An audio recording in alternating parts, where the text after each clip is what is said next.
Welcome to Moss Marketing Mondays, aka the M3 Podcast.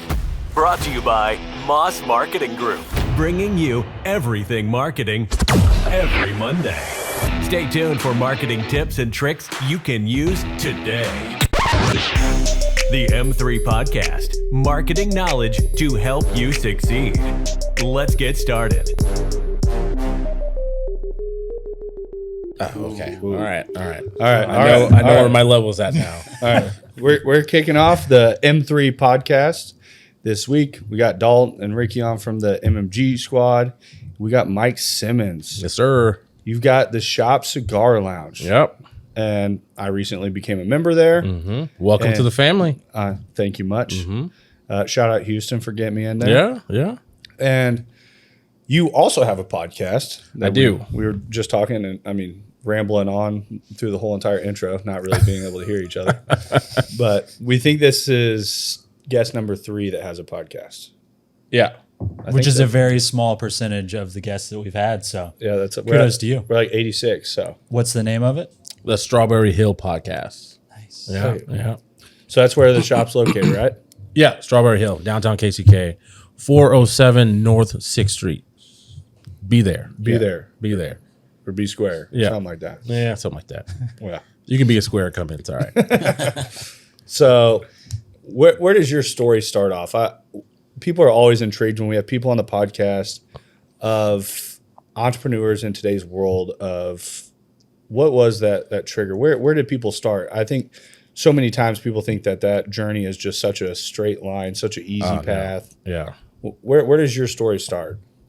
So initially I went to school. I went to K-State for I had a football scholarship, walk-on scholarship, tore my shoulder, so I didn't really get to play. But then I went there for business, right? So I was like, I'm going to open up my own business, like yada, yada, yada, right?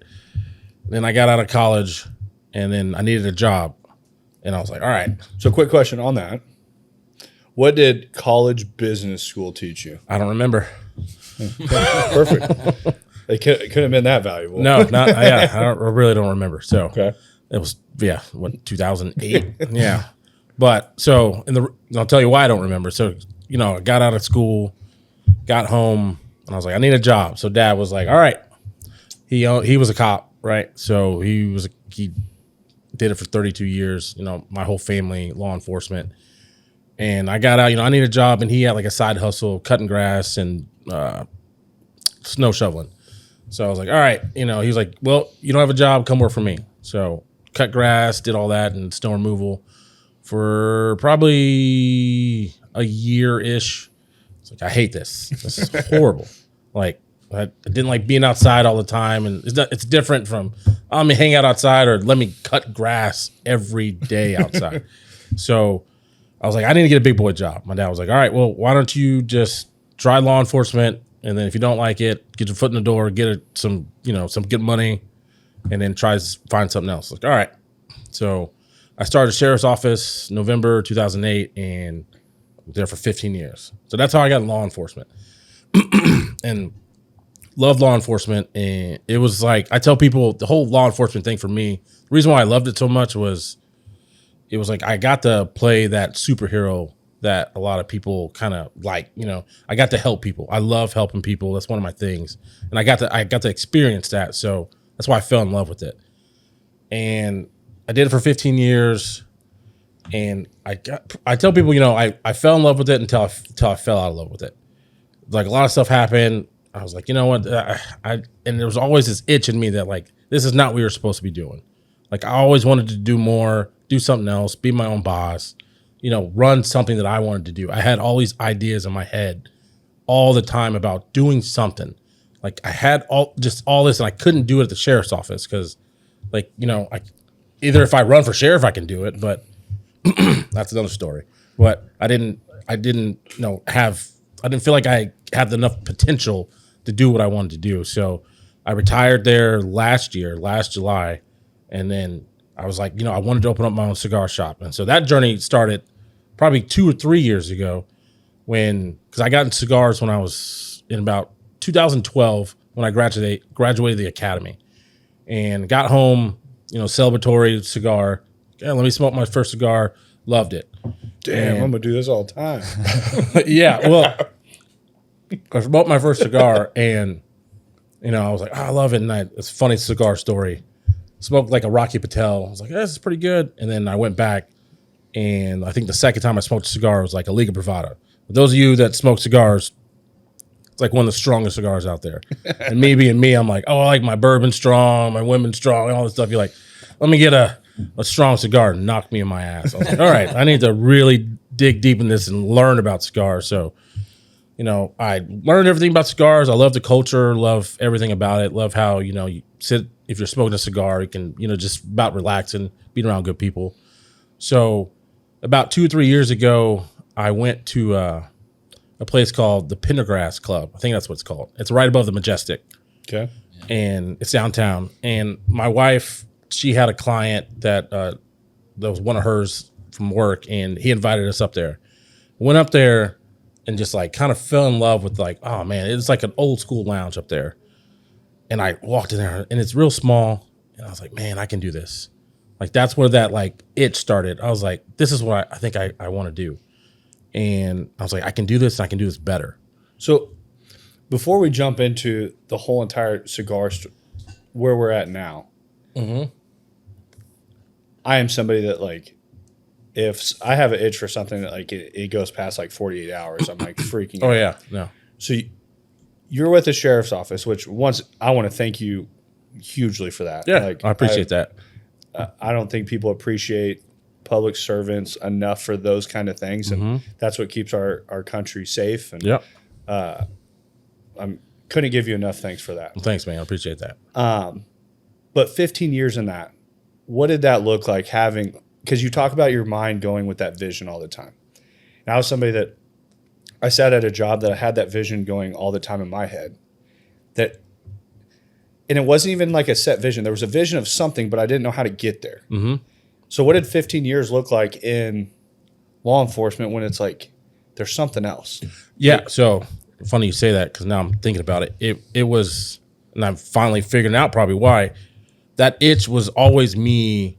Like I would always do something new at the sheriff's office, because I always felt like I was like, there has to be something else there. Like for me, like I need to find that drive that I always wanted. So I started off in the jail, then I went to the training division, then I went to the marshal task force, and then I went to be a detective. So it was like I was always doing something new. So you're pretty well decorated. Yeah, and I did like SWAT for like 14 of those years. I'm always like, I'm an adrenaline junkie. I'm like always trying to find that itch. Like, all right, I got to find what is it that I want to do.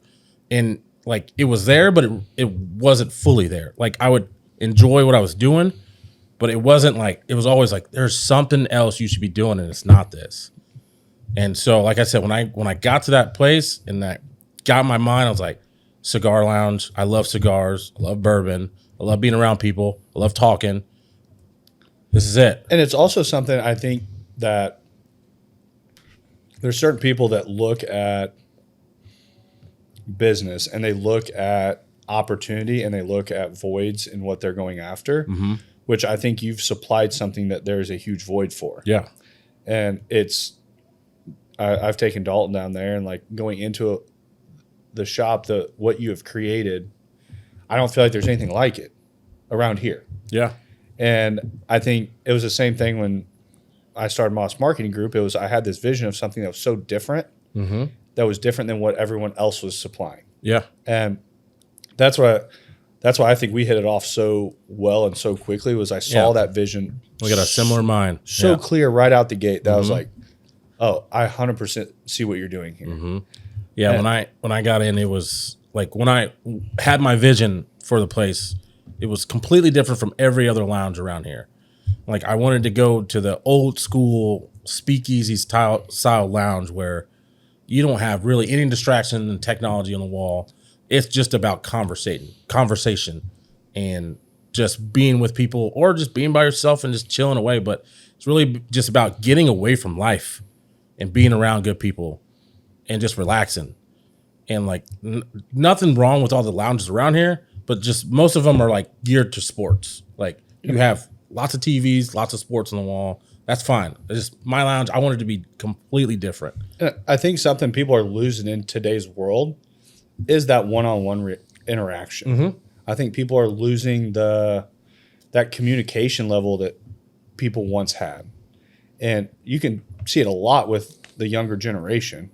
They can't conversate with people even remotely close to the way that I'm going to say that 40 to 50 to 60-year-old that I run into, those people conversate a completely different way. Yeah. But they grew up in a different time. Now people are growing up stuck to this right here, stuck to a phone, stuck to a PlayStation, stuck to a TV. And you see kids now that are 3 years old sitting in a restaurant with an iPad in front of them the whole entire time. Yep.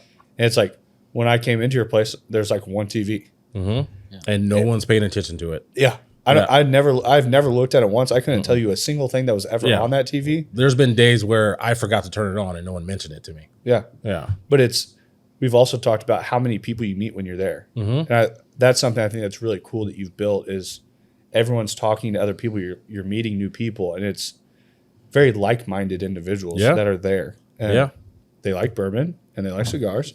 They like networking. They like talking to other people. They like growing themselves. That's what it's all about. That's what my vision was about that place. And that's why I love seeing it transform to something I wanted. Because it's like you said, like I had a vision from day one, exactly what I wanted. And when I walked into that space, I already knew exactly where everything wanted to go, where I wanted everything to go. I knew exactly how I wanted to build everything. And like right now, that's why there's so much little attention to detail in there, because that's what I wanted. Yeah. All little small shit in there. Yeah. So what do you think so being in law enforcement, what was one of your biggest challenges stepping away from that, getting into saying, hey, I'm starting a cigar lounge? The biggest thing I do miss in stepping away was the camaraderie, like being around your guys. I still get it because a lot of them come in. So shout outs to all my friends still come in. But that's the one thing I really, truly miss because, you go through a lot of shit. Hopefully we can curse. I'm pretty sure we can. 100%. You gotta watch out for Dahl when he starts talking. Oh, Jesus Christ. But you go through a lot of shit when you're in law enforcement. Like, your shootings or seeing stuff you don't want to see. And, you go through a lot of stuff and you seek you seek help really within the individual you work with. Like that's like you bond with them real close. It's like military. Like they've been through so much trauma and so much combat. You guys are who are they going to the bond same with? Shit. Yeah, they're going to bond with the other people that go through the same stuff. So that's what I did, and that's what normally people do in that in that profession. So that's one thing I do miss, but I still get it because I still get that interaction with them when they come in. I'm still friends with people, but it's just a little bit different because I'm out of that field, which I'm not mad about because that's completely different stress, which I'm okay with. Yeah, with being a business owner. So on that forefront, I think, everyone's real quick to take shots towards law enforcement and things like that. But I don't think the average person can even come close to coping with what law enforcement has to see every day. Like, it's something I take on stress as a business owner, but it's finances, it's hiring and firing people, a completely different forefront. I'll take that on all day. Yeah, realistically, not that big of a deal. Exactly. The stuff you guys saw. We gotta completely different. Worry about your life. Yeah. So every day. I don't even know, like, what does that stress look like? What does coping with that stuff look like on a day-to-day to a week-to-week? Because I can come home and talk to my fiance about finances, and I can talk to her about things that are going on at work. Like, how do you come home to someone and say, this is what happened at work today? I don't even know what that looks like. Oh, so you're digging deep. We're going right into it. So what does that look like? It doesn't look good. I'll tell you that because a lot of cops don't cope with it well. A lot of firefighters don't cope with it well. A lot of dispatchers don't cope with it well. Because a lot of times what we do, we're so into taking care of others that we don't take care of ourselves.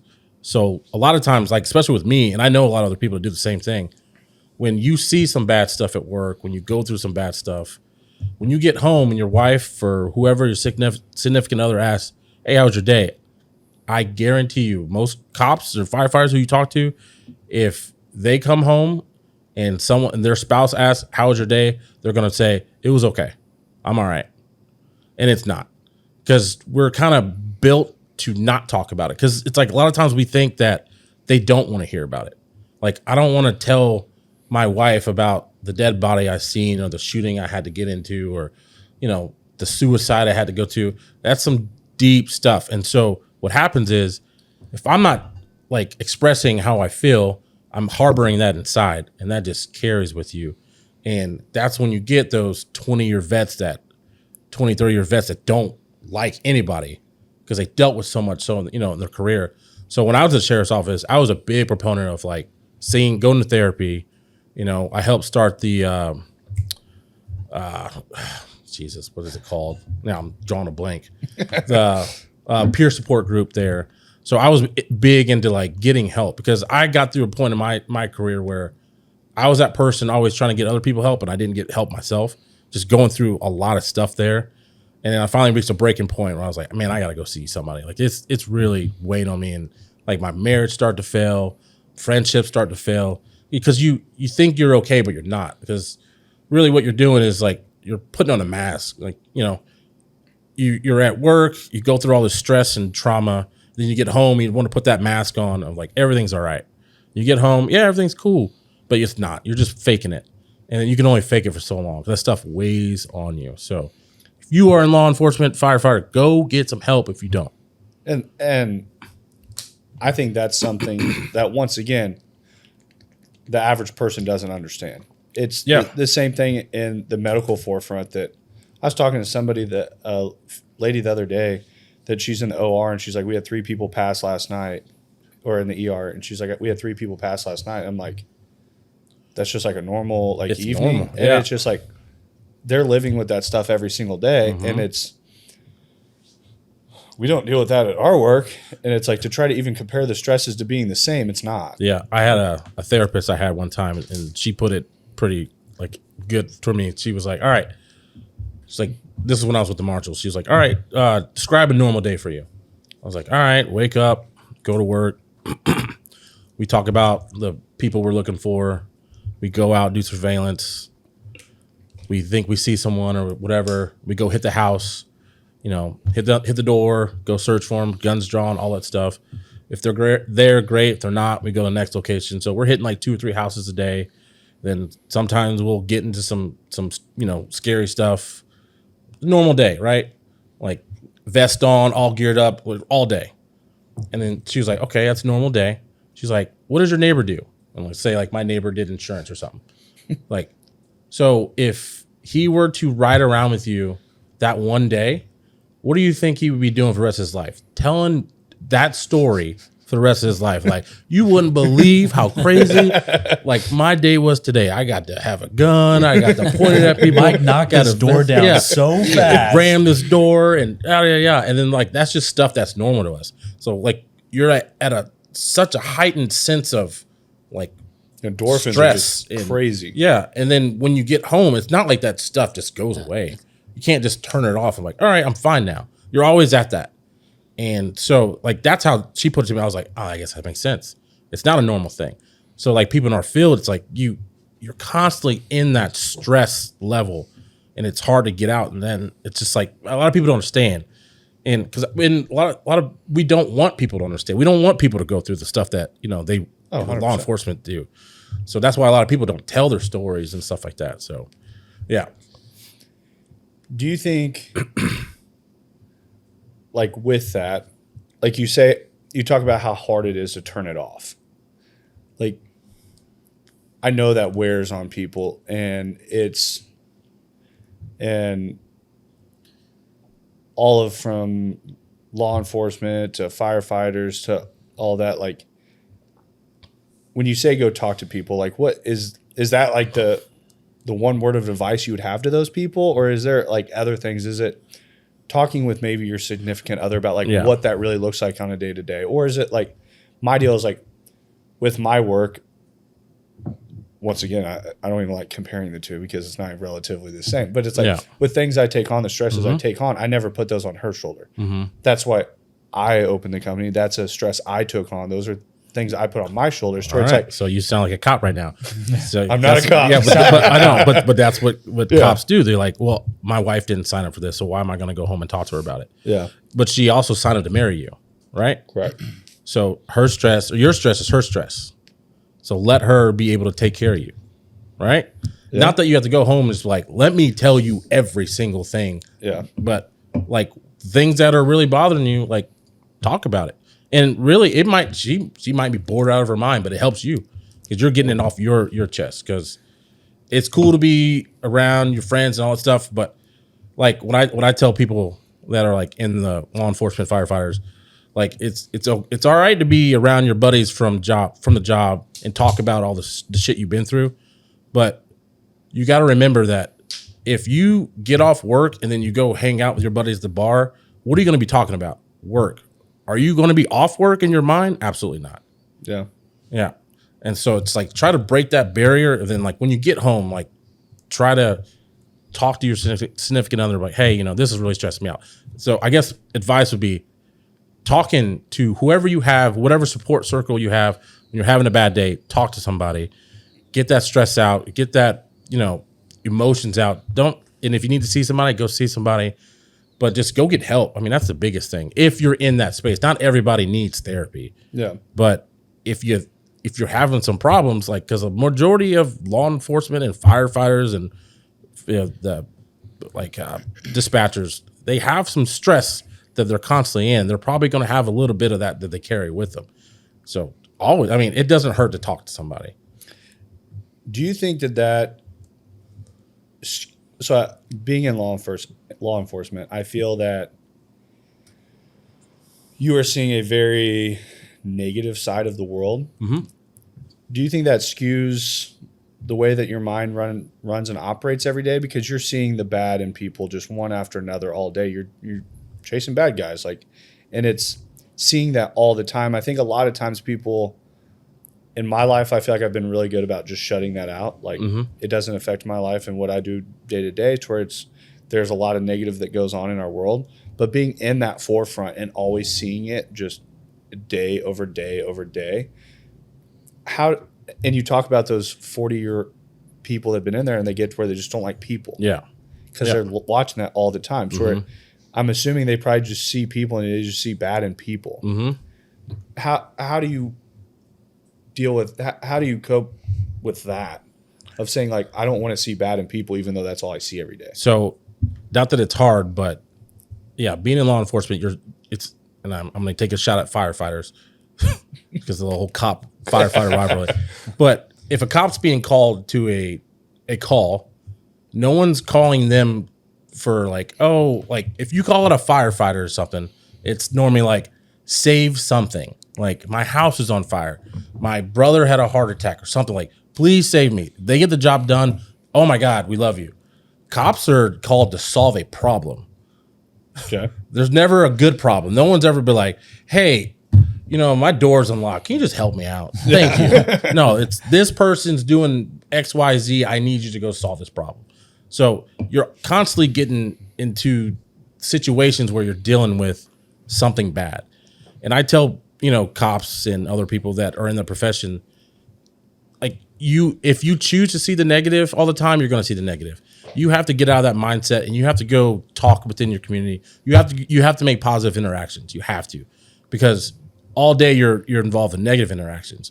But if you don't force yourself to make positive interactions, you're going to be that 30-year vet that hates everybody. Like, you need to go out and do community engagement. Like, I did food drives. I did stuff with kids. Like, I had to do something where I was getting some type of positive interaction.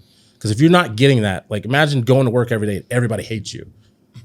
Like, and it's funny how most of the time I think people probably think of those going out shop with a cop, doing all that things always for the kids, which I think probably a lot of times it's for the kids, but it's also for having that positive interaction with the community. Because a lot of law enforcement needs that. Because, like, who gets pulled over and says, thank you for pulling me over? I know I was speeding, but thank you. I really want to thank you. I thank them for doing their job. And but you never be like, thank you for this ticket. I really like that. Most of the time I get out because I come up and I'm like, hey, I apologize. I know I was speeding. Yeah. I was like, I appreciate that you're doing your job. Yeah. And cops are like, holy shit, I got a positive interaction. Yeah. So most of the time, normally I come right out the gate and they're like, whoa, what are you trying to hide, bro? Yeah. What do you got in that car, huh? Yeah. But maybe we should start a new thing where we call 911 and we get them here. And we're like, hey, we just want to thank you. We got you a beer. Yeah, here's some Buffalo Wild Wings. We really love you. What do you do? Are you hungry? funny about that. Like in uniform, I would always refuse to eat donuts. Like, people are like, "Hey, you want some donuts?" I'm like, "I cannot eat donuts in uniform." It's just a stereotypical thing. Did you eat them in private though? I did. Yeah. They can't. Yeah. They're so good. So one thing that like I am like crazy about is anytime I'm at a gas station, I'm at a restaurant, anything, and somebody comes in uniform, they're in front of me, behind me, whatever, I have to buy their meal. And the funny thing was, that's how I met the owner of Chick-fil-A in Liberty. Mm-hmm. And shout out to Chick-fil-A. They do. I'm not going to tell you what they do for cops, but they hook cops up. No, 100%. So I go in there and I'm standing in line. There's 2 police officers behind me, and I said, "Hey, I've got my meal, and then whatever those guys want behind me, I got them covered too." And so they go to pay, and they just charge me for mine. Mm-hmm. And I'm like, "No," I said, "I got those guys." This guy comes over that's kind of dressed up, and he says, "Hey," he's like, "Can you come over here real quick?" We sit down, and he goes, "That's my thing." Oh, I was like, you got the cheat code out, man. Don't tell everybody. I was like, I go, "What do you mean?" He goes, "That's my thing." He goes, "I really appreciate it." And then he and I ended up talking for quite a while. Yeah. And he's like, "You know what? I respect seeing somebody young come in to do something like that." I was like, "They're the ones that keep us all safe every day." I was like, "They're the ones I'm not freaked out about anything because of them." And they're doing their job when they pull me over for speeding, like 100%. Like, I'm not mad about it. I was the one at fault, not them. So, little advice. I know you do the marketing stuff. You ever have clients that want free security, just tell them to offer cops free shit. They'll be there all the time. All the time. They're like, "Oh, we're getting stuff for free?" Even like a 10%. Like, yeah, we're going there. I feel like Chipotle's got to do something. Yeah. Most people do. Yeah, which I think that's the right thing to do. What do you think? I know we've talked about some of the negative side effects from that. What are some of the most positive things that you got out of law enforcement? Just being able to help people. That's the biggest thing. And like, especially when I was a detective, like being able to solve crimes that like really matter to families. That was a big, like, I feel like that's got to be a pretty cool job. It is, but yes and no. It's not like it is like on TV. You know, I'm just kind of picturing on TV. So, yeah, no, not at all. I'm thinking we're in a room with a corkboard on the wall. We have like 5,000 different There's strings. Like red string everywhere. Like, this is the point we have to get to. this is the guy. No, it's what I describe being a detective is it's like a puzzle you have that you have to put together that you don't have every piece to it. You have to find the pieces. It's like that's being a business owner too. Yeah, and so that's the fun part. Interviewing the guy or trying to find him, doing all the work to put the case together. But then the part that sucks is doing all the paperwork. I had a lot of paperwork being a detective. And it's funny because like on the crime shows, all that stuff in the movies, they finish it, they go to the bar, they all have a great time. That too, or they're working on a case for like 4 years. Like if I had, I know how many cases I had when I was a detective, it was like 30 or 40 at a time. Like you think I have 2 years to work on one case? So what are these cases over like as a detective? Like anything and everything. It can be just a simple battery to a murder charge. So, yeah. So like how much resources? Because in the TV shows they have like every resource possible. No. You don't have that. It just depends on how much it depends on how much your department has. Like you want helicopters, you got helicopters. Yeah, no, that didn't work like that. No, not at all. It's like, all right, I only got like $50 to solve this crime. no corkboard for you. Yeah, no. You don't. No, we give you a whiteboard, you figure it out. Yeah. So like, did you get to work with like groups of people like to go over that stuff, or is it? Yeah. No, I mean, I worked with a lot of good people, and like, there was a lot of times where like a lot of agencies will help you out. That helps because a lot of agencies have different resources. Like especially with the marshals, like we were the group that we were the task force that like say like a police department couldn't find somebody, like they didn't have enough resources and they didn't have enough time, so they would give the case to us, and U.S. Marshal Task Force has enough resources to find somebody. So that was always cool. What were you gonna say, Dawn? I think I was gonna ask him like, how many cases are you actively working on like at a time? Is it like, oh, I got a lead on this one, so I'm gonna work on this one, or is it like? This is at the time. I tell everybody I am not a cop anymore, but like at the time I was a detective. Like a lot. Yeah, it was. I always have at least 30 or 40 cases on my plate. So you just kind of pick and choose what's the most important one you have to work on. Right. So a lot of times, like if an aggravated battery or something came on your plate, like you worked on that a lot more than you did the little battery or something stolen or something like that. Did you ever get some shit mixed up? Like I try not to. Like this guy is like, oh, I think that's a lead on this, and you're like, oh wait, that was the other guy. That type of thing. I'm sure I probably have. That Yeah. seems like a lot to keep straight. Arresting this guy. You murdered someone. What? Yeah. Wait a minute. Like, wait, you're not Bill Johnson. I'm my bad. You did steal the bike, though. Yeah. You definitely did that. You did something. I just don't know what you did. I'm going to take you down to the station room and figure this shit Yeah. out. Like, yeah. Wait, let me get my file first before we. Let me check my notebook. No, it didn't happen that much. I'll tell you that. If I did, I'd probably be fired very quickly. This dude just keeps arresting random people and bringing them Yeah. in to Like, figure it out. I think they committed some crime. I don't know what they did. Yeah, now we got him here. Now we can figure it out. So, all right, let's fast forward. Let's get into opening up the shop. Yeah. So, you find what led you to get that location? Man, I wanted to be in Strawberry Hill. I wanted to be in Wyandotte County because that's where I grew up at. That's where I live. And like, that's just my home base. Like, I love Wyandotte County. People are great. You know, the city's great. Doesn't get enough love. And so I didn't want to get out of Wyandotte County because I felt like it needed something like that there. So I just looked at places all around. I had people constantly telling me, don't do it in Wyandotte County. You got to move it here. You got to move it there. I was like, no. I'm going to do this. I really want to do this because I know it worked. And I just really just got lucky. I really did. I looked at like probably 5 or 6 buildings and then came at like a standstill. I was like, man, I'm not finding nothing. Because I had that vision that I had. I was like, I have to find something that matched that vision. Mm-hmm. Like I found plenty of places I could have got, but I was like, this is just not it. Like I don't feel it. Like it's not it. And then I walked in the building I'm in now and I was like, man, it was like triple the size I was looking for. I was like, this is it. And I don't know how I'm going to make it work, but I'm going to make it work because it was a lot more money than all the other places. But, you know, I was like, I'm going to figure this out. Like, I'm going to make this work. And so we were lucky enough to get it. Like, there was like 10 people that put in for it. And we were just lucky enough to get it. Like, I prayed on it every night. I did everything I could just to try to get one up on somebody. It's funny how many people you talk to and as business owners that like when you say that story, it resonates so much with me because I was looking at office space after office space after office space. And I'm looking at like this price point, this is everything I'm looking at, and it's just like this isn't it. And then this office space comes up in the River Market that's twice the size of what we need at that time. Mm-hmm. And I go down, I look at it, I walk in, I'm like, I'll take it. And I'm telling my fiance, she was like, that's over double what you want to pay. I was like, but it's right. I was like, if it's the vision of what, like you have something, and I didn't know what that vision was until I saw that. And they had like 30 people working in there. They're like, how big is your guys' company? I was like, there's 7 of us. We'll make it work. And they're looking at us like, what? They're like, what are you going to do with all this space? I was like, I don't know. It's more room for activities. Exactly. We could build bunk beds. Bunk beds, karate in the garage, everything. Yeah, so it was funny when we got it that like, but it was just that vision is so clear. Mm-hmm. Yeah, I tell people all the time, it's like, be patient. Like, don't rush into anything, especially when you're opening up your own thing. Like, be patient when you're looking for a place or anything. Like, you'll know when it's right. Like, because if you rush something in, you know, the business world, you're trying to open up something that's yours. You're investing in yourself. If you're trying to rush it, it ain't going to work. So, 100% agree with that. Don't rush anything. I believe you're exactly where you're supposed to be when you're supposed to be. Yep. The world happens that way, no matter what. Mm-hmm. And so you get that location. What does it look like right when you get it? Like what is square one? So the building was built in 1880. So it was, it's cool looking building. But when we got it, it was just literally wood floor, brick wall. That was it. Big empty space.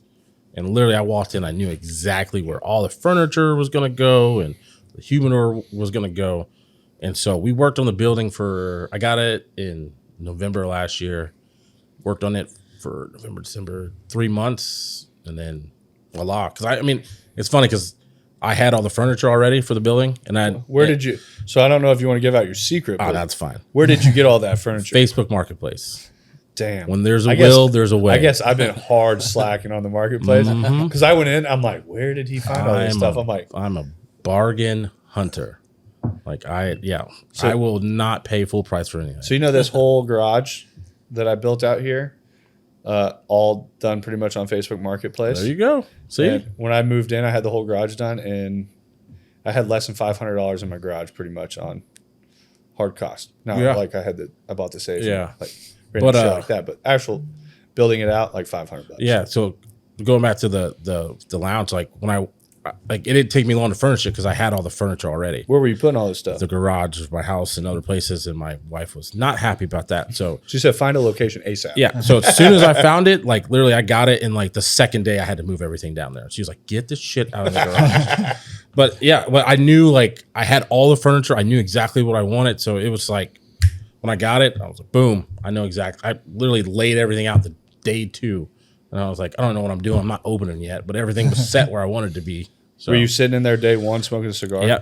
Funny you say that. So I got it. The first day I got it, or I guess the first day I got the keys, we went down there. It was me and like 5 or 6 of my good buddies.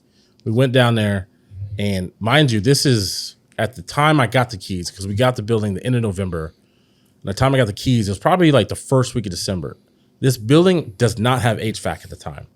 So it is like 12 degrees outside. And so we get in there. I'm like, hey, I tell, my close friends, like, I got the building. Let's go down, have a celebratory cigar. I don't think they knew it didn't have heat, but I knew it didn't have heat. So You didn't put that in the group no, text? of course not, because I knew they wouldn't come.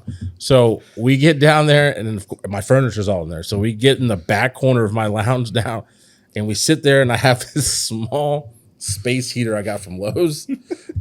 And of course, it's right by me. I'm like, you guys didn't prepare. I did. And, I had my jacket on, coat on, everything, and we're just like shivering in the back corner, like, oh, this is going to be great. But yeah, that was day 1. I mean, got the keys. I went down there and that's probably one of like, I think a lot of times people don't enjoy the journey as much as the goal of where they're going. Yeah. And I think those are the times that you look back at that one of the favorite moment I have, like my best moment I have of Moss Marketing Group was when I got the keys to the River Market. We went in, the whole entire place was empty. And I'm sitting up top by myself, having a glass of whiskey with everyone standing in there. Everyone's looking around where they're going to put their desks at and everything. Yeah. And I was like, this is making it. Yeah. And it's like having that time, like sitting in there, like I know what that feels like. And you're sitting there and it's cold as shit and you're smoking like, that cigar. This is going to be great. You're like, this is it. This is it. I'm so happy that everyone's so mad. Like, why is it so cold in here? Like, mine wasn't cold. So yeah, mine was freezing. But yeah, no, it was great. I will remember that to this day.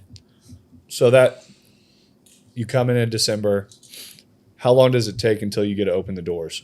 I opened the doors February 15th, the day of the Super Bowl parade. And so that was our soft open. So You got HVAC by then?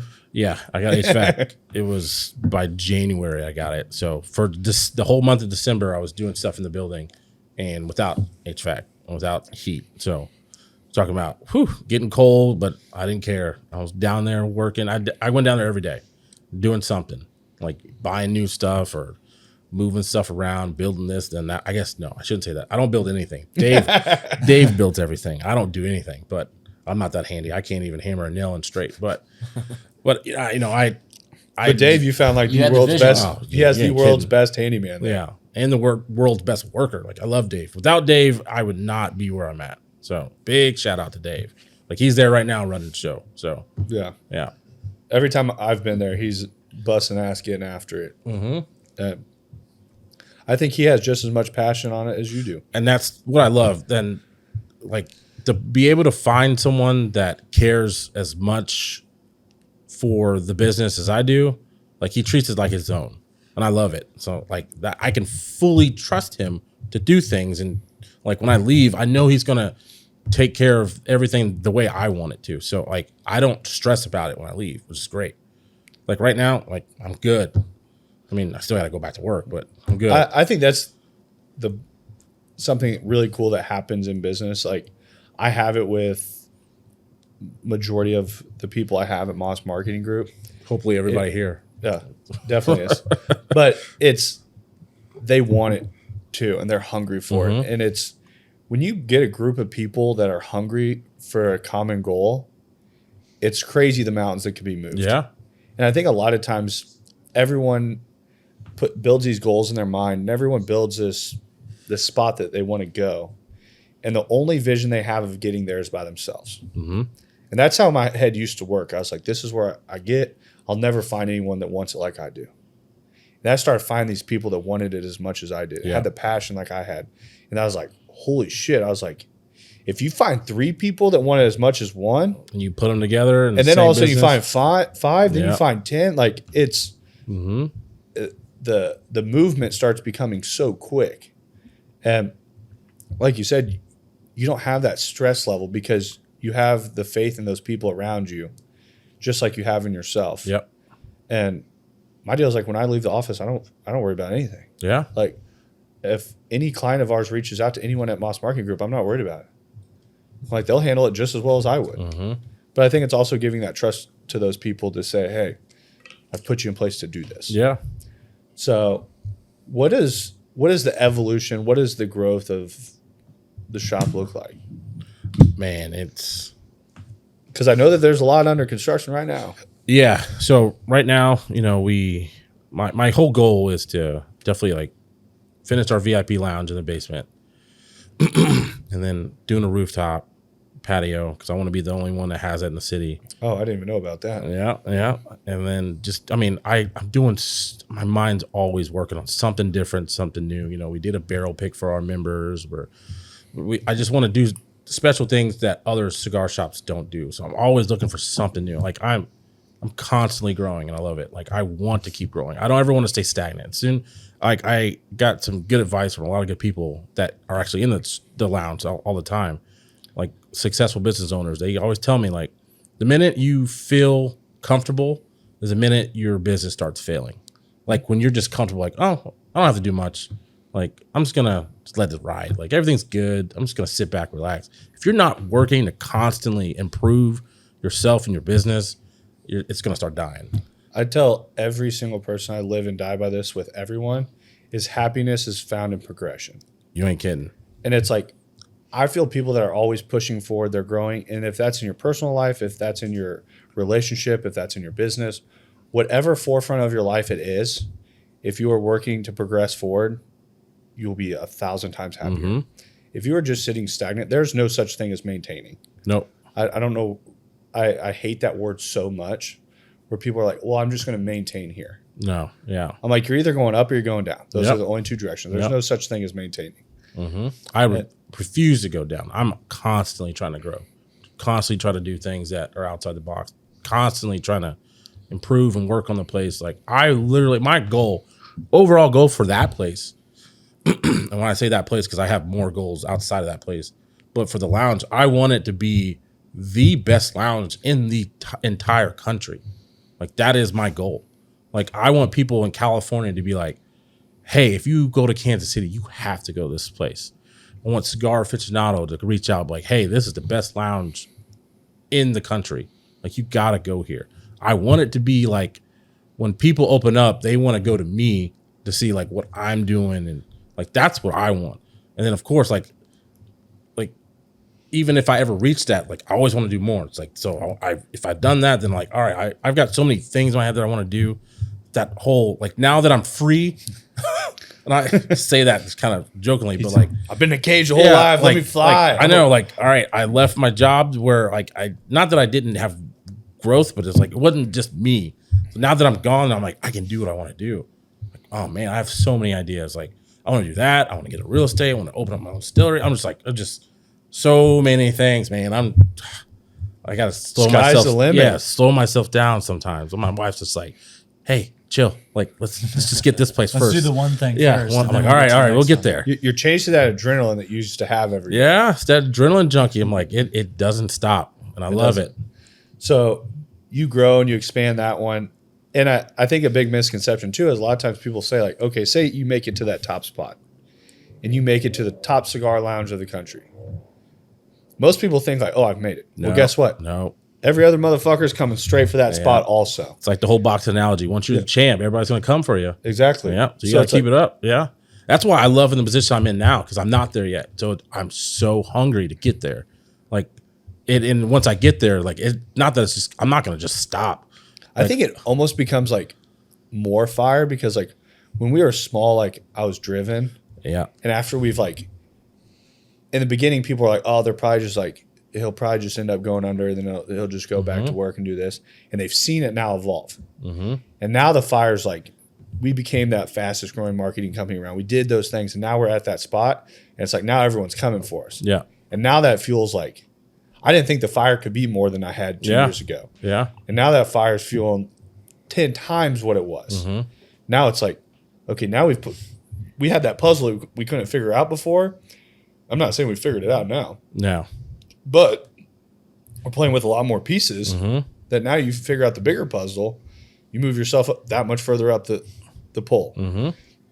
So I think a lot of times people forget that someone else is always coming for that Someone spot. else. I have that mentality all the time. Like, I'm never going to be complacent. And it's the same thing with when I was law enforcement. If you're complacent, you're probably going to get killed. Yeah. Like, that's a really strong analogy, but it's true. So, That's probably a good mindset to have from that. Yeah. So it's like when I'm, as a business owner, it's like I can never just be complacent with what I have.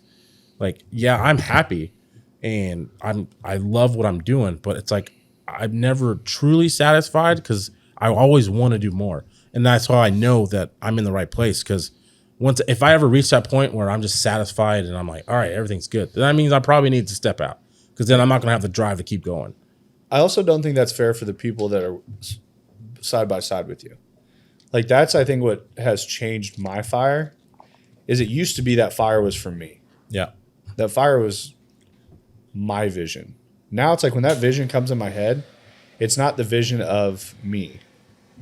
It's the vision of everyone else that has put their faith in me. Yep. That's worth way more than what I do for myself. To where it's like, if you are building that for everyone around you, that's what builds empires. Yeah. That's what builds something so much bigger. To where I think, I call him David. I know you said Dave, but it's like, I see what that dude does there every day, and the work ethic and things like that. And you're going to find more guys that are like that, that come just because of who you are. And you're going to figure out, like, I can have 5 of these. I can build something all around the country. I can build cigar lounges that people want, that aren't the same as everything else, that are completely different. That's what the market is wanting. But I think a lot of times taking on a forefront that's so different, humans have become so accustomed to try and do things the same as everyone else to get the results. I'm never going to do that. Yeah. And it's like, everyone's trying to do the same thing and they expect to get different results, which you have to be the one that takes the cutting edge, and you have to be the one that takes on those uncharted waters to go figure out really what lies on the other side. Yeah. Because if you never take on those uncharted waters, guess what? You're going to be standing on the same beach as everyone else. And I see it too as like, I owe my members that are there. Like, I owe them to be like, I want them to feel like they're part of the best lounge. That's why, like, I want them to be like, hey, I'm never leaving. No. Yeah. And like, I want everyone to feel that. And I want it to be like a jealousy thing. Like, if you ain't in, like, sorry. Like, well, when I was there, I was like, we were talking about it, and I was like, if I skip out on this, I might not get in on it. I was like, and I don't want to be on a wait list. I really don't like being that guy. Like, I'd like to be a part of that, but I'm on the wait list. But it's one of those things that it's crazy. It really blows my mind the amount of high networking people that are in there. Oh yeah, on a day-to-day basis. I'm not talking like, I haven't even been in there after 5 o'clock before. This is at like 2 o'clock in the middle of the day. Yeah, you sat with some good people the other day. Yeah. And it's like, I'm sitting down with very high networking people which those are the people that also have the freedom to get out of work, to go sit down, to have a cigar at that time. And it was, I don't know, I think the atmosphere is, I don't know what to even compare it to. Yeah, I tell people all the time, like, our spot is probably one of the best networking places to go to that doesn't feel like you're networking. No. Because, like, a lot of times you go to a network event, you're sitting down and people are talking and having a speech and blah, blah, blah. Yeah. Here you're just chilling and you're talking, and everyone has their guard down because they're relaxing too. And I also tell people that if you want to grow yourself or your business, come there. Like, I promise you're going to leave with something new or meeting someone new that's going to help you, or you just get some knowledge out of somebody. Like, there's so many great people that come to that place, and I love it. I was just listening to some of the guys that were sitting around me talk. And it's the knowledge that comes in that place is crazy. And I don't even want to, I need to make it there in the evening once. Oh yeah. that. And then the other cool thing is the people that come in there and they're just working on their laptops and like, I need to make sure Dalton's not a full-time member because he probably wouldn't come to the office. Just be kicked back there all day. Yeah. Dalton's like, this is cool. If Ricky smokes cigars, I take him or a living. Yeah, I've never really gotten into cigars yet. It's clean. You're good, man. Yeah. It's just, it's not like a cigarette. It's just tobacco. It's just all natural. I always tell people, it's just like if you're a vegetarian, you love it. It's all plants. So it's just for the taste. Yeah. Yep. Yeah. Literally. Could you don't walk know. if somebody has never smoked a cigar? Where's a good place to start? My place. What are you talking about? Yeah, what are you talking about? So like, even of What kind of course question your is place. Of course your place, but walk them through like those first steps. Like how you. Oh, I pick gotcha. one out. Like you're walking into this. Maybe you go in and besides just asking you, hey, what do I start Yeah. with? So normally, like, because we get new smokers all the time in there, so you don't ever want to start someone off with something really strong or something like something medium, because you don't want to like burn their taste buds, or you don't want them to like, oh, this is gross and never do it again. So you always start with something sweet or something very mild. It's like you just work your way up. So like someone like you come in, want to smoke a cigar, I would just ask you like, hey, do you want something sweet or you want something mild? And I'll describe each flavor. Like this sweet cigar has, this kind of flavor, and then this mild cigar has this kind of flavor. And then you kind of ask, what length do you want to smoke? Do you want to smoke an hour? Do you want to smoke 30 minutes? Do you want to smoke a 2-hour smoke? But normally with new smoker, you don't want to go past that 45-minute mark, because That's a lot of probably new lot. smokers don't want to smoke something for an hour and a half because, they don't really know what they're doing. So, but I mean, it's simple. Cigars are just about sitting, enjoying, relaxing. So, I mean, a lot of cigar people like the taste and like that. Like you'll get into it eventually, but if you're new to it, it's simple. You get a cigar, get a mild one, sweet one, whatever fancies you. Sit down, don't inhale, relax. That's it. I think my first cigar was a Connecticut. Yeah. Like Very mild. Ashton. Yeah. Or maybe it was something like that. Yeah. Ashton, maybe. I don't know. You know what you got to be really careful with? A pipe. Yeah. Oh man, I'm trying to get in a pipe. So They I have are a lot of work. So I have a pipe I over wasn't there. a fan. So I really like it actually. But what kind of messed it up was when you get a pipe, you pack it. I learned how to pack a pipe, learned how to do it correctly. But a cigar comes to an end. Okay. Yeah. And Pipes don't. a pipe, you just keep repacking, you just keep going. So, and you just have like unlimited I tobacco. feel like So it's also way hotter. you don't realize that when you're actually smoking it Yeah, though. it can get hot. You don't want it So- to get too hot. Right. So if you're having drinks for an evening and stuff, and you're just smoking a whole cigar, and you don't really know the time length, and all of a sudden your cigar's gone, you're like, wow, I kind of wish that was a little bit longer. And with a pipe, you're just like all of a sudden you're 2-3 hours in just huffing on this pipe. Yep. And I got up the next morning, I was like, my tongue. You talk Yeah. about burning taste buds. I think the pipe burned my taste buds. Yeah, good. Because And you can blow too hot. I Yeah. had some pretty strong taste buds. Smoking cigars, drinking bourbon all the time. Dude, it'll That roast shit them. fucked me up. Oh, and then going back to your question, we do a cigar 101 class. Oh, that's perfect. Yeah. So like I When- said, when's we're that? doing new things, man. So yeah, what do you include in the cigars one? We teach everybody about so it's $20 and you get a free cigar with it. And then so we go through it's like a 30-45 minute PowerPoint class, and it's interactive because we have the tobacco plants and stuff with it. So we pass that around, talk about the leaves, talk about the whole process of cigar, because it's a whole deal. Like each cigar, I mean, it's probably been 30-40 people have touched a cigar, and they're all 90% of cigars out there are probably all handmade. And it's just so many people have put in so much work to a cigar. So it's you got to respect the cigar. So then that's what we kind of teach people is just learn about the cigar, learn about the whole process, learn about the leaves, learn about the strength, learn how to cut, let a light, kind of pretty much do everything. And then, we Are you talking about lighting with a blowtorch? you can do that too. You're on expert level now.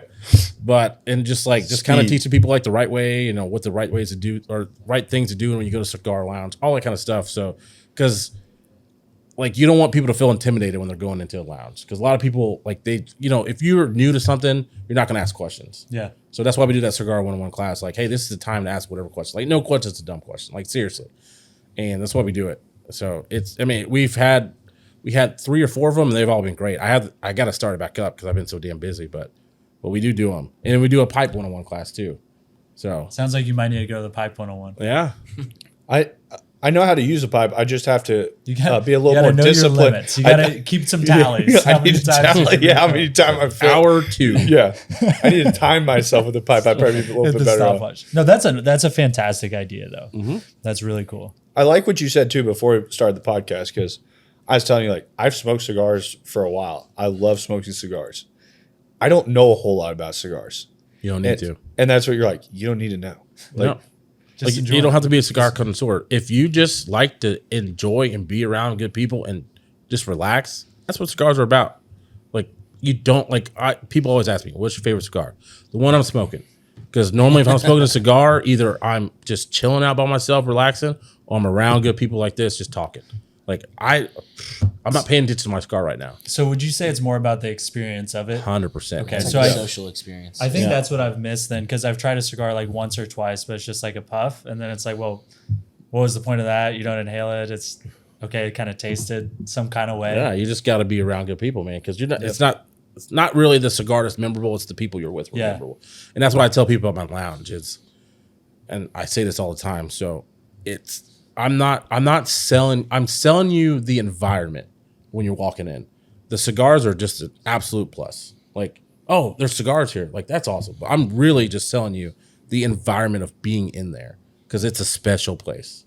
if I came in there and he had cigars and that environment sucked, there was zero chance I would have signed up. I signed up 100% because of the environment. You could have been selling Black and Miles behind the counter. Yeah, I you don't don't care. Like, and a lot of times people don't really care what I'm selling. Yeah. They're just like, hey, just pick me out a cigar because like we're having a good conversation. Let's just keep it up.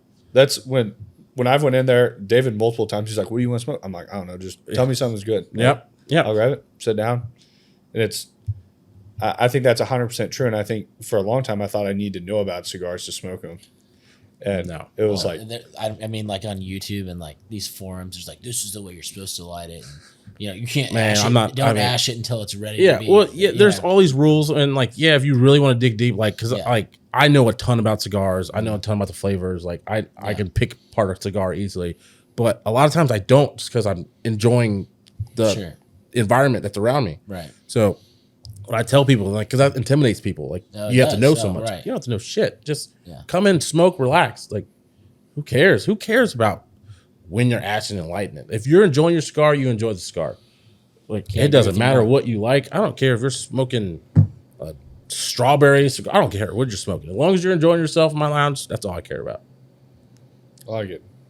So, what would entrepreneur out there, new entrepreneur, what would one word of advice that you would give a new entrepreneur in the world? Invest in yourself.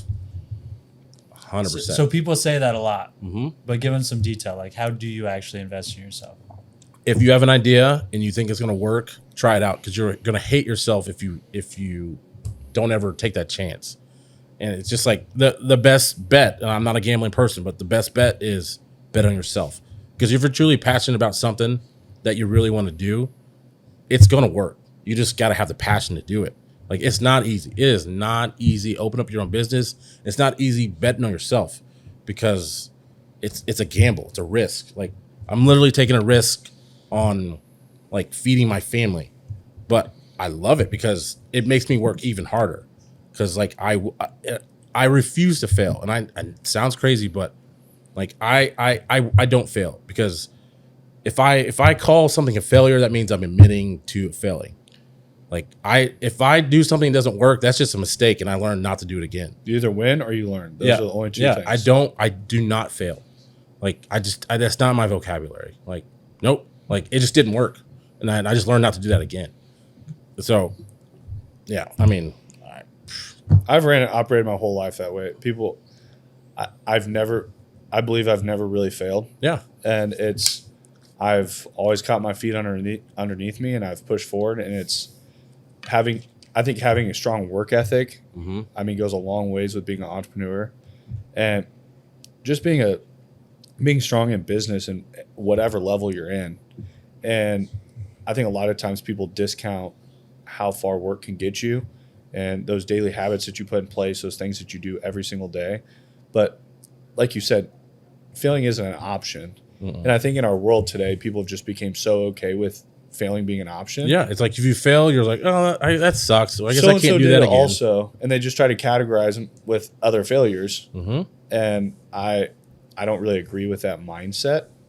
But I also got that mindset from like it helped being in law enforcement too, because it's like the failure is definitely not an option. Like, you know, you're going in the house, getting shot at. You're not like, well, this sucks. This doesn't work. No, we Let's better just- actually. yeah, it's like no, failure is just not an option. You're Like, fighting back. We're out of here. yeah, like oh shoot, they're shooting. you guys back. are on your own in here. We're leaving. Yeah, no, it's Sorry just to not an disturb option. But I mean, and then another thing too is kind of just like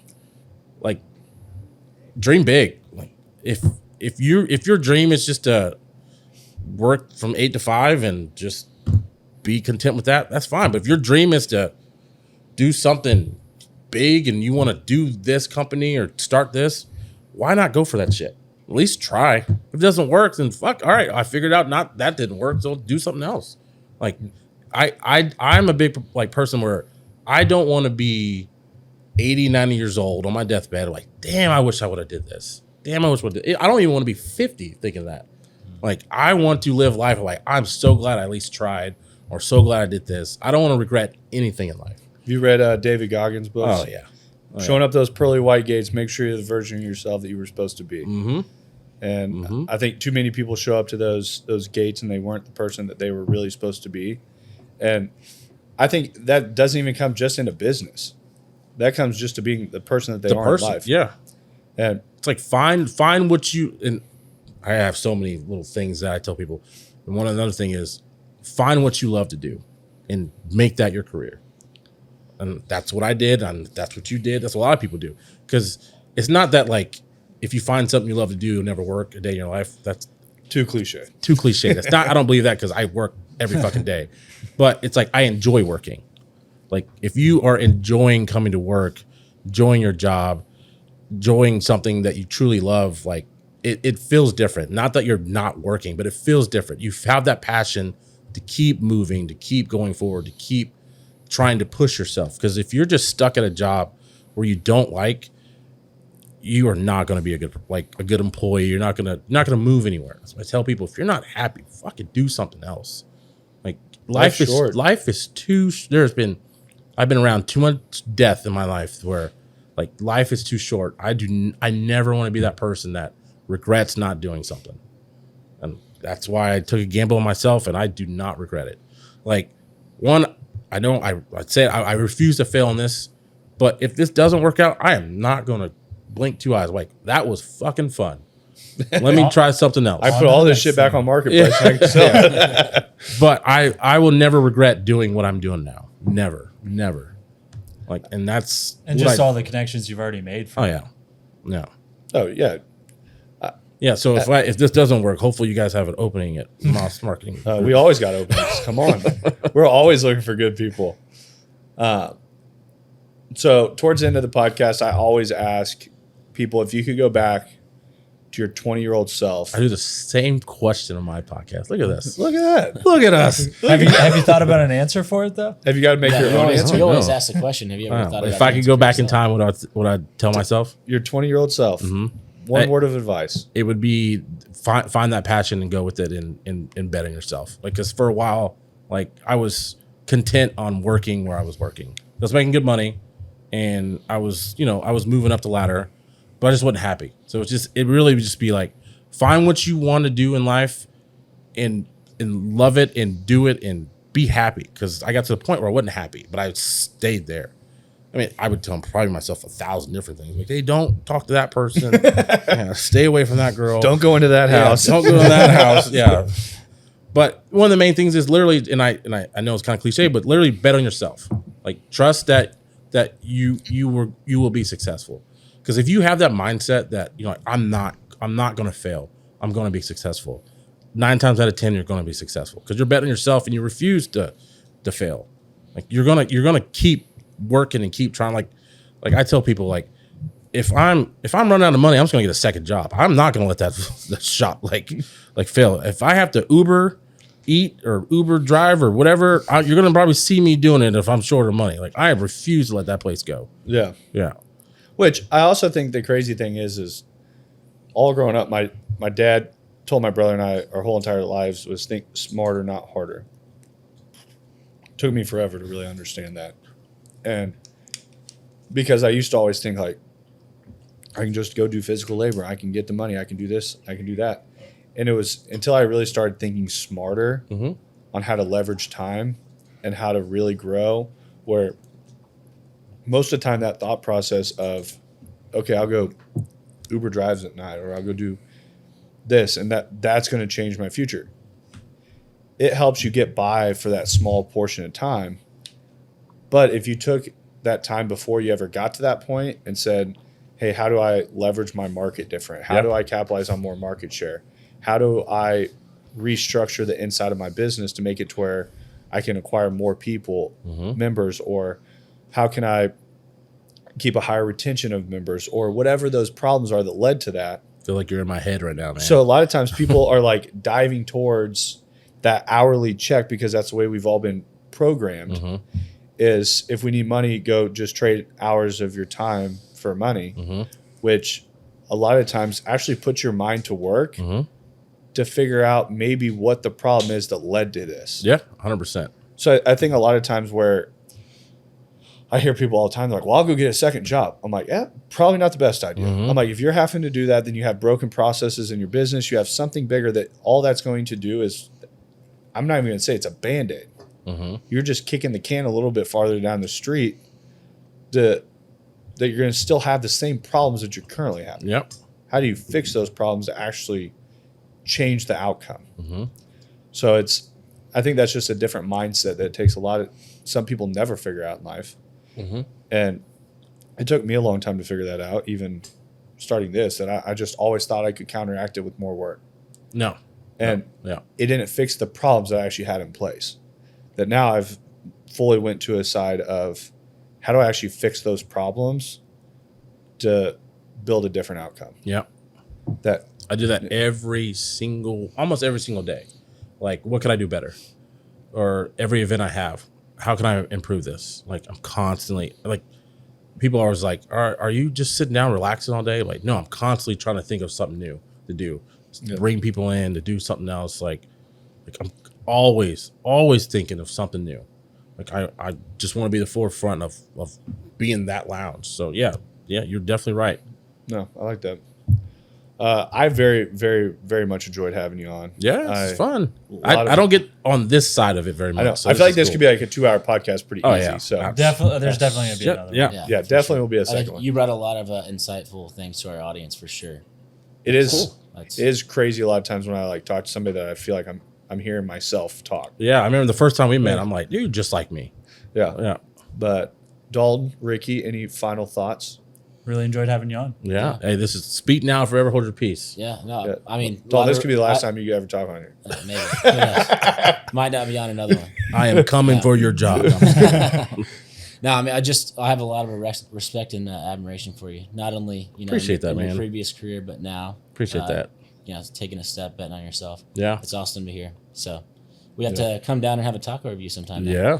Oh, yeah, that'd be awesome. We'll Yeah. come down. You gotta bring come enough down for to the me. shop. Yeah. We can definitely bring the tacos. Yeah. You just have to. One request is we usually have you pick the place, so you pick your favorite place bet. down there. As long as we haven't done it yet, Which we've done a shit ton of taco We have places. done now. KCK. I'll find some. I think we gems. just passed a year. I think in we the last did. week or Yeah. two. We've done 52 plus taco places now. Jesus. There's like 100 in KCK. we've probably Yeah. done like So 15 We've in got KCK. we've already done in a tub. Maybe we can do it again. No. We can find something better in it, though. We've done a lot in KCK, but I know there's more. Oh, yeah. Always There's like 3 on each corner. So We haven't done any necessarily like right by your shopping in Strawberry Hill. We've done. You know me, Chokan. Oh, yeah. Oh my god. There What's, you go. Hey, what's he the knows. what's the best spot? Like the best spot that's close to you, in your opinion? The best spot, shout outs to Perla, Tara Humara's. It's like right down the street. We have not done that one yet. There you go. Sounds like that's the one. Yeah. So Perla can throw some food down. Yeah. So you're gonna be seeing a taco review coming from the shop here soon, and we'll probably be seeing that in the next few weeks. And like I said, if you guys want to film down there, if every once in a while, come down, man. All right, I'm gonna It's take got you up the on that aesthetics offer. for sure. He definitely has the aesthetics. Yeah. So I kind of like his vibe in the shop more than I like my garage. So And then we can actually combine a podcast too. Ooh. Yeah. And get like a cool ass or a cool ass guest or some shit. So Yeah, we could do like I don't know what that. Do they do podcast collabs? who knows? We can be the first. cares? See, look at that. Look, We are innovative. I love it. So below, we will put all of your links for the Shop Cigar Lounge in Strawberry Hill. I do forget that most of the time. I don't know what Giggles and Giggles 2 are laughing about over there. He But didn't play Fall Guys this time. That's good. Stumble Guys, Sure. Fall Guys Stumble is Guys. a Oh, console. my Dude. bad. We could But- create a podcast pyramid. yeah, podcast pyramid. Yeah. But thank you for joining us on the M3 podcast. Join us again next week. That is the Shop Cigar Lounge. Yep. Thank you, Mike. See y'all. Peace. Thanks for listening to the M3 Podcast. Be sure to subscribe so you don't miss the next episode. Want to learn more? Check us out on Instagram at Moss Marketing Group, on Facebook at Moss Marketing 58, or on our website at mossmarketinggroup.com.